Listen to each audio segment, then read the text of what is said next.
Hello children, the clever fishes. आज हम लोग इसका क्वेश्चन आंसर करेंगे। चलिए फर्स्ट क्वेश्चन देखते हैं हम लोग पेज नंबर 23 में। आंसर दिस क्वेश्चंस इस सेक्शन में है how many fishes were friends of no Brain. यानी नो ब्रेन जो कछुए का नाम था, नो ब्रेन के कितने मछलियाँ फ्रेंड्स थी। तो उसका उत्तर देखिए यहाँ पे 3 fishes were friends of no brain. उत्तर में 3 फिशेस थी, 3 मछलियाँ थी। तो हाउ मेनी की जगह पे 3 फिशेस, बाकी were friends of no Brain, पूरा वही उतार देना है। क्वेश्चन नंबर 2 देखिए, why did the turtles and fishes have a meeting. Turtle और फिशेस ने मिलकर एक मीटिंग, बैठक क्यों रखी। द टर्टल एंड फिशेस, देख लीजिए क्वेश्चन से ये यहाँ से, the turtle and fishes had, यहाँ हैव था तो हमने हैड किया, ठीक है, पास्ट टेंस हो जाएगा। Had a meeting to decide what to do when the fisherman would come to the next day. यानी टर्टल और फिशेस ने मिलकर बैठक इसलिए की क्योंकि उन्हें यह निर्णय लेना था, डिसाइड करना था कि व्हाट टू डू, हम लोग क्या करें, when the fisherman would come the next day, अगर दूसरे दिन मछुआरे आएंगे तो हमें क्या करना है। इस बात को लेकर उन्होंने मीटिंग की। ये आंसर थोड़ा सा लंबा है लेकिन याद हो जाएगा आपको। अगर आपको दिख रहा है तो ठीक है, आप वीडियो को रोक रोक के इसका उत्तर लिख लेंगे। एक बार फिर से बोलती हूँ, the turtles and fishes had a meeting to decide what to do when the fisherman would come the next day. आपको पता है फिशरमैन यहाँ कितने थे, 2 थे, 2 मछुआरे थे, इसलिए फिशर के साथ, फिशर माने मछली पकड़ने वाले, मैन, MEN मैन है, ठीक है। क्योंकि अगर MAN होता मतलब एक मछुआरा, मैन नहीं है यहाँ, मैन है मतलब बहुवचन है, यानी 1 से 2 या 1 से ज़्यादा। नेक्स्ट क्वेश्चन देखिए, क्वेश्चन नंबर 3 आपकी बुक में, हु सेड, किसने कहा, you are a foolish turtle, कि तुम एक मूर्ख कछुए हो। ये बात किसने कही थी। आपको अगर याद होगा स्टोरी, देखिए यहाँ पे ये लाइन लिखा हुआ भी है, you are a foolish turtle, तुम एक मूर्ख कछुआ हो। सेड ग्रेटेस्ट ब्रेन, तो किसने कहा था, तीनों मछलियों में जो सबसे अधिक दिमाग वाला था, यानी ग्रेटेस्ट ब्रेन ने। तो इसका उत्तर सिर्फ ग्रेटेस्ट ब्रेन हम लिख दिया, ठीक है। और याद रखिएगा ग्रेटेस्ट में G कैपिटल और ब्रेन का B कैपिटल होना चाहिए। फुल स्टॉप ज़रूर देंगे, हर आंसर के अंत में फुल स्टॉप होना ही चाहिए, और हर क्वेश्चन के अंत में क्वेश्चन मार्क होना चाहिए, जो मैं हमेशा ही जिक्र करती हूँ। क्वेश्चन नंबर 4 देखिए, why did No Brain hide under a tree. No Brain जो था, वो जो मैंने कछुआ था, वो एक पेड़ के नीचे छिप गया था, क्यों। तो उत्तर है देखिए, No Brain hid under a tree to save his life from the fisherman। No Brain एक पेड़ के नीचे इसलिए छिप गया था कि वो अपनी लाइफ बचाना चाहता था, किससे, फिशरमैन से, मैंने मछुआरे से, अपनी जान की रक्षा के लिए या जान को बचाने के लिए पेड़ के नीचे छिप गया था। क्वेश्चन नंबर 5 देखिए, what did No Brain prove in the end, है ना, मतलब नो ब्रेन ने क्या प्रूव किया अंत में। तो यहाँ पे देखिए उत्तर है, नो ब्रेन प्रूव्ड, यहाँ पे प्रूव के जगह पे प्रूव्ड लिख देंगे। No Brain proved in the end that sometimes presence of mind is more important than cleverness. No Brain, फिर से सुनिए, No Brain proved in the end that sometimes presence of mind is more important than cleverness. मतलब No Brain ने ये prove किया, ये साबित कर दिया अंत में, कहानी के अंत में, कि कभी कभी प्रेजेंस ऑफ माइंड ज़्यादा महत्वपूर्ण होता है चालाकी से, यानी चतुरता से ज़्यादा अधिक महत्वपूर्ण कभी कभी प्रेजेंस ऑफ माइंड होता है। और यहाँ दैट के बाद कमा डालेंगे आप, ठीक है। तो ये उत्तर आपने देखा, No Brain proved in the end that sometimes presence of mind is more important than cleverness, ठीक है। तो ये आपके 5 क्वेश्चन आंसर तो हो गए। अब आगे मैं बुक से ही आपको बता रही हूँ। देखिए अगला क्वेश्चन क्या है, section B, put tick mark for the right and cross mark for wrong answers या रॉन्ग वंस। यहाँ पे एक बॉक्सेस बहुत सारे दिए गए हैं पांचों के आगे, और आपको जो सही है और जो गलत है उसके आगे वैसे निशान लगाने हैं। देखिए, फर्स्ट है the fisherman didn't catch many creatures of the pond, माने मछुआरे बहुत सारे जीव जंतुओं को पॉन्ड से, तालाब से नहीं पकड़ पाए। ये गलत है क्योंकि उन्होंने बहुत को पकड़ा था, इसलिए इसमें हम क्रॉस करेंगे। The fisherman way very happy when they saw the pond, मछुआरे बहुत खुश हुए जब वो उन्होंने तालाब को देखा। ये तो सही था। और some of the frogs run away from the pond, कुछ मेढक तालाब से दूर चले गए थे भागकर, लेकिन ऐसा नहीं हुआ था, इसलिए गलत है। There were 3 clever fishes in the pond, यहाँ तालाब में 3 क्लेवर मतलब चालाक मछलियाँ थी, सही है। The clever fishes could not escape from the nets, clever fishes यानी कि चालाक मछलियाँ जो थी वो फिशरमैन यानी कि मछुआरों के नेट से, जाल से बाहर नहीं भाग पाई। ये भी सही है, कुड नॉट एस्केप नहीं भाग पाई, तो ये सही होगा, वो नहीं भाग पाई। अब fill in the blanks, section C में आइए, fill in the blanks with the correct words. यहाँ सही शब्द आपको भरने हैं, कोई हेल्प बॉक्स नहीं है। देखिए, the fishes thought that No Brain was, मछलियाँ क्या सोचती थी कि नो ब्रेन क्या है, फुलिश है, मूर्ख समझती थी उसको, तो हम लोग यहाँ फुलिश लिख देंगे, ठीक है ना, FOOLISH।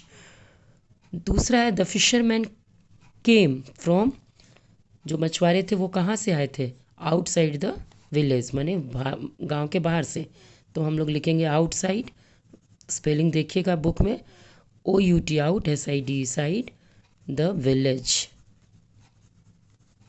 ठीक है, फुल स्टॉप डालेंगे। तीसरा, ये सब कॉपी में आप बनाओगे, जितना भी क्वेश्चन आंसर, जितनी भी एक्सरसाइजेज हैं कॉपी में उतार के बनाना है। No Brain was the dash of the fishes, No Brain मछलियों का क्या था, फ्रेंड था, ठीक है, FRIND, तो FRIEND friend. The fisherman through their dash over the net, मछुआरों ने अपनी फेंकी पानी के ऊपर, क्या फेंका, नेट फेंका, तो नेट होगा, अपने नेट्स फेंके, दो मछुआरे थे इसलिए नेट्स होगा, S लगेगा, 2 नेट भी होंगे। No Brain and his wife hid under a, No Brain और उसकी पत्नी एक कहाँ छिप गई, अंडर नीचे किसके, tree, TREE tree, full stop. तो ये फिल इन द ब्लैंक्स हो गया। यहाँ देखिए क्या है, नंबर थिंक एंड राइट, सोचिए और लिखिए। Number the sentences in correct order, यानी कुछ सेंटेंस आपको दिए गए हैं उल्टे पुल्टे अंदाज में, उसको सही नंबरिंग आपको करना है कि इन सारे सेंटेंस में से पहला सेंटेंस कौन होगा, दूसरा कौन, तीसरा कौन, इस तरह इसके आगे के बॉक्स में, जिस सामने बॉक्स बने हुए हैं यहाँ पे देखिए, इन बॉक्सेस में उसके नंबर लिखने हैं। तो हम लोग पढ़ते हैं, पहला 2 यहाँ पे, फिर आगे पीछे है। One day some fisherman came to the pond, एक दिन कुछ मछुआरे तालाब के पास आए। Next, in the middle of the village there was a big pond, गांव के ठीक बीच में एक बड़ा तालाब था। तीसरा है, when the turtles and the fishes heard the fisherman, जब कछुए और मछलियों ने फिशरमैन की बातें सुनी, दे हैड अ मीटिंग, उन्होंने एक मीटिंग बुलाई। चौथा है, 3 फिशेज वेर वेरी ब्राइट, 3 मछलियाँ बहुत ही तेज दिमाग की थी। और पांचवा है, No Brain was sad, No Brain दुखी हो गया, because his clever friends were caught, क्योंकि उसके बुद्धिमान दोस्त जो थे वो पकड़े गए। इस तरह उल्टे पुल्टे लिखा हुआ है, आप उसको सीधा करोगे। नंबर 1 डालोगे, ये पहले से मैंने कर रखा है, देखिए। नंबर 2 जो है, जो 2 में दिया गया उसके बॉक्स में आप 1 लिखोगे, वो पहले होना चाहिए था कि गांव के ठीक बीच में एक तालाब थी। नेक्स्ट है नंबर 2, 4 वाला जो है कि उस तालाब में 3 मछलियाँ बहुत तेज़ तीव्र दिमाग की थी, तो वो नंबर 2 होगा। नंबर 3 नंबर 1 वाला होगा, one day some fisherman came to the pond, कि एक दिन कुछ मछुआरे तालाब के पास आए, ये नंबर 3 होगा। नंबर 4 में होगा 3 वाला, कि जब उनकी बातें सुनी मछुए और मछलियों ने, तो कछुए और मछलियों ने, तो उन्होंने एक मीटिंग बुलाई, ये वाला 4 नंबर होगा। और जो लास्ट 5 में है वो 5 नंबर ही होगा। क्या था लास्ट कि नो ब्रेन को बहुत दुख हुआ, वो उदास हो गया क्योंकि उसके दोस्त पकड़े गए थे, उसके चतुर दोस्त पकड़े गए थे। इस तरह से इसके हमने सीक्वेंस को ठीक किया। अब है रीड एंड टॉक। अब आपको कह रहा है पढ़िए और बातें कीजिए इसके बारे में। You have read the story the clever fishes. आपने द क्लेवर फिशेस स्टोरी पढ़ ली, उसके बारे में जान लिया। Now talk about what you would have done if you were also living in that pond. अब आप लोग इस पर बात कीजिए आपस में दोस्त लोग कि अगर आप भी उस पॉन्ड में होते तो आप क्या करते। तो खैर चलिए, ये आपस में दोस्तों से मिलकर बातचीत करने की बात है, हम लोग ये क्लास में करेंगे। आगे बढ़ते हैं। Listen and write. अब आगे देखिए, पढ़िए, सुनिए और लिखिए। Tell about the activities you do in your neighbourhood. आप अपने उस एक्टिविटीज़ के बारे में बताइए, उन क्रियाकलापों के बारे में बताइए जो आप अपने नेबरहुड, मतलब मैंने पहले भी बताया पड़ोस में, अड़ोस पड़ोस में करते हैं। Right about the things you do in a pond. जो आप किसी तालाब के पास या उसके वस्तुओं के साथ कर सकते हो उसके बारे में बताओ। Choose from the words given in the box. और कुछ क्रियाकलापों के जो नाम हैं वो इस बॉक्स में दे दिए गए हैं, आप यहाँ से उठाइए और उसके साथ आप क्या करते हो लिखिए। एग्जाम्पल मतलब एक उदाहरण आपको दे दिया गया है। उदाहरण क्या है देखिए, यहाँ पे एक लिखा है ना, यहाँ पे बॉक्स में पहले हम लोग पढ़ लेते हैं क्या क्या है। स्विम, स्विम माने तैरना, कॉमा है, अगला है कैच फिश माने मछली पकड़ना। फिर थर्ड है बाथ मतलब नहाना। फोर्थ है कलेक्ट फ्लावर्स, फूलों को इकट्ठा करना। और लास्ट है वॉश क्लोथ्स यानी कपड़े धोना। तो अब आपको कह रहा है कि बॉक्स से इन वर्ड्स को उठा के एक एक सेंटेंस बनाइए। जैसे एक आपके लिए बना दिया गया, यहाँ पे कलेक्ट फ्लावर्स, ये जो दिया हुआ ना, इस एक से वो बना चुका है। अब आपको इसको छोड़ के बाकी चारों से बनाना है। तो उन्होंने क्या बनाया है, I collect flowers from the pond, कि मैं तालाब से फूल इकट्ठा करता हूँ। ये एक सेंटेंस बन गया। अब आपको भी बनाना है आगे, मैं एक ही बनाऊंगी, बाकी आप बनाना। आई आप भी लिख दो, आई आप और क्या क्या करते हो, मैंने आप क्या क्या करते हो पॉन्ड के पास। तो पहला वर्ड है स्विम, हम लोग स्विम से बनाते हैं, स्विम माने तैरना। तो आप लिखोगे I swim in the pond, in the pond, बस I swim in the pond आप लिख दोगे, यहाँ पे स्मॉल पी लिखोगे। और इसी तरह से फिर दूसरा अगला जो है वो भी आप ही बना लोगे आई करके। फिर जैसे यहाँ पे हम लोग स्मॉल पी लिखते हैं। नेक्स्ट देखिए कैच फिश माने मछलियाँ पकड़ते हैं, तो आप लिख सकते हो कि आई कैच फिश। देखिए आई के बाद फिर यहाँ से बॉक्स से लेना है वर्ड, आई कैच फिश या catch fish in the pond, ठीक है, या फ्रॉम द पॉन्ड, हम लोग मछलियाँ पकड़ते हैं तालाब में या तालाब से। फिर अगला है bath, I bath in the pond, हम लोग तालाब में नहाते हैं। और एक और बच गया I wash clothes, I wash clothes in the pond. तो यहाँ आपको नहीं लिखना है, यहाँ मैं बता रही हूँ, आपको कॉपी पे बनाना है। लर्न द वर्ड्स, ये भी हो जाएगा। अब आगे चलिए, कुछ वर्ड्स हैं जिसको आपको नए वर्ड्स में परिवर्तित करना है, लिखना है और सीखना है। तो देखिए लिखा है ऐड नेस, NESS नेस, सब में प्लस प्लस जोड़ना है, नेस टू फॉर्म न्यू वर्ड्स, इससे एक नया वर्ड बनेगा। 1 इज़ डन फॉर यू, एक आपके लिए बना दिया गया। देखिए बहुत ध्यान से बच्चों, ए में है clever, CLEVR clever, clever plus, plus मैंने जोड़ना, आप जानते हो मैथ्स में। इसमें हमें क्या कह रहा है, ये नेस को सब में जोड़ते जाना है, NESS। तो देखिए NESS नेस को जोड़ दिया गया, क्लेवर में नेस जोड़ दिया, तो दोनों को एक साथ जब प्लस का चिन्ह हटा के क्या बोलेंगे, क्लेवरनेस। क्या बन गया, क्लेवरनेस, ये नया वर्ड बन गया। क्लेवर माने चालाक, चतुर, और नेस जोड़ दिया, क्लेवरनेस हो गया तो चतुरता, ठीक है, चतुर से बन गया चतुरता। इसी तरह और भी इस तरह के ये नए नाउन्स बन रहे हैं। अब है काइंड, उसमें NESS लगाना है, काइंडनेस बन जाएगा। जैसे मैं आपके लिए कर देती हूँ लेकिन शेष आप कीजिएगा, काइंड और इसमें नेस लगा दिया, यहाँ प्लस का चिन्ह हटा दिया तो काइंडनेस, यानी काइंड बने दयालु तो दयालुता। अब है सैड, उसमें नेस लगाएंगे, सैडनेस हो जाएगा, ये आप करोगे। आगे देखिए happy plus ness, happiness. Lonely plus happiness, loneliness. Friendly plus ness, friendliness. अब डू दिस एक्टिविटीज़, यहाँ पे आपको एक्टिविटी यहाँ पे एक करना है। You have read in the story that out of the 3 fishes 1 was called brain, second was called greater brain and third was called greatest brain. आपने ये स्टोरी पढ़ी, आपको पता चला कि यहाँ 3 मछलियाँ हैं, उन तीनों के नाम क्या क्या हैं। पहले ग्रेट ब्रेन यानी जिसको अच्छी बुद्धि थी, सेकंड का नाम था ग्रेटर ब्रेन क्योंकि उसको उससे कहीं अधिक बुद्धि थी, और थर्ड जो था उसका नाम ग्रेटेस्ट ब्रेन क्योंकि उसको सबसे अधिक बुद्धि थी। यानी ग्रेट, ग्रेटर, ग्रेटेस्ट ये लगा हुआ है। तो आपको कह रहा है कि ये the 3 fishes have been compared in the story. Actually हो क्या रहा है इस स्टोरी में, ऐसा नाम इसलिए रखा गया मछलियों के ताकि उसको कंपेयर किया जाए, तुलना की जा रही है 3 मछलियों में। मान लीजिए ये 3 मछलियां हैं, तो एक मछली ग्रेट है, एक उससे अधिक ग्रेटर और एक ग्रेटेस्ट बुद्धि की है, तो ये तुलना की जा रही है। तो इस तरह से पर्सन्स वी आर। तो अब आपको कह रहा है कि व्हेन वी कंपेयर 2 थिंग्स, अगर हम लोग कंपेयर करते हैं 2 वस्तुओं में, कंपेयर माने तुलना, कि ये जैसे मान लीजिए मेरे पास 2 पेन है, तो मैं कहती हूँ कि ये पेन ज़्यादा अच्छा है, ये पेन कम, तो ये पेन कम अच्छा, ये और ये उससे ज़्यादा अच्छा हो सकता है।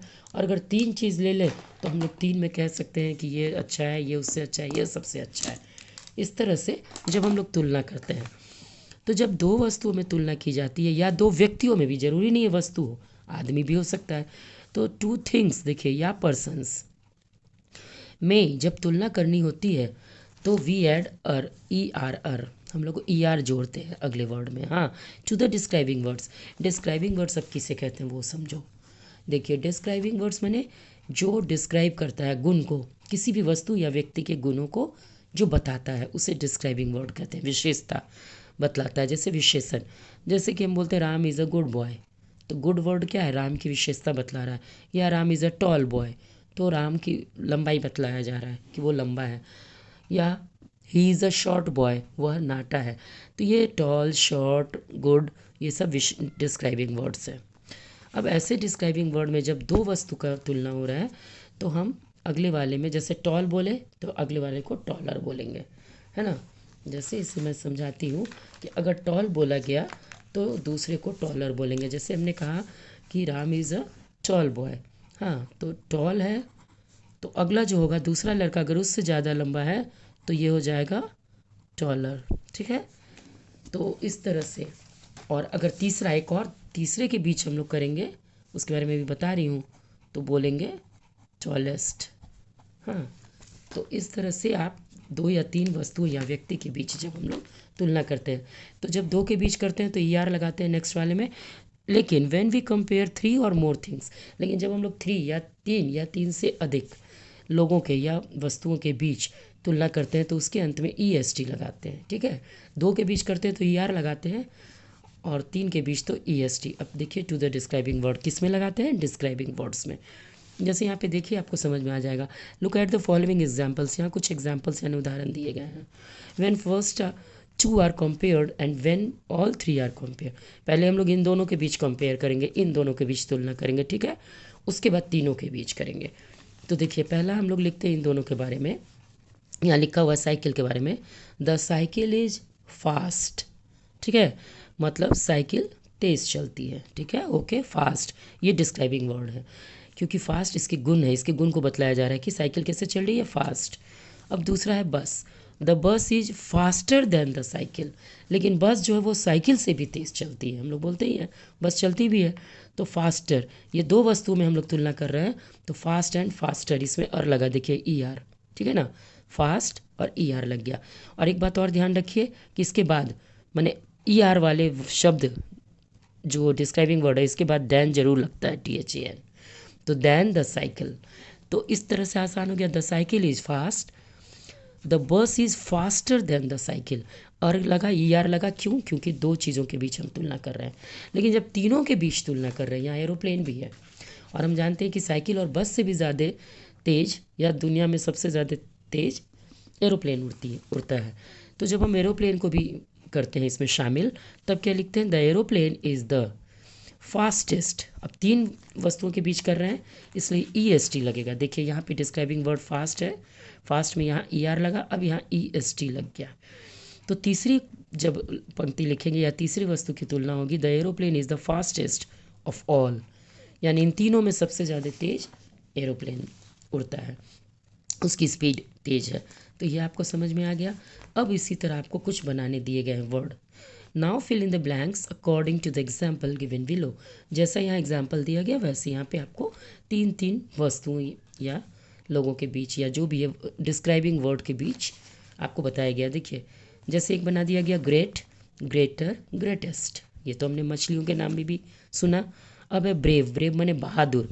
तो कोई व्यक्ति, एक व्यक्ति बहादुर है, ब्रेव है, दूसरा उससे भी ज़्यादा बहादुर है, तो ई आर लगाएंगे हम लोग। एक मैं भी बना देती हूँ, BRAVER, इसमें ई आर लगेगा, ब्रेवर। और अब तीसरा भी आ गया कोई जो उससे भी अधिक बहादुर है, तो हम बोलेंगे ब्रेवेस्ट, तो वो क्या हो जाएगा, EST लग जाएगा, है ना। इसी तरह आपको बनाते जाना है, स्मॉल, स्मॉलर, स्मॉलेस्ट।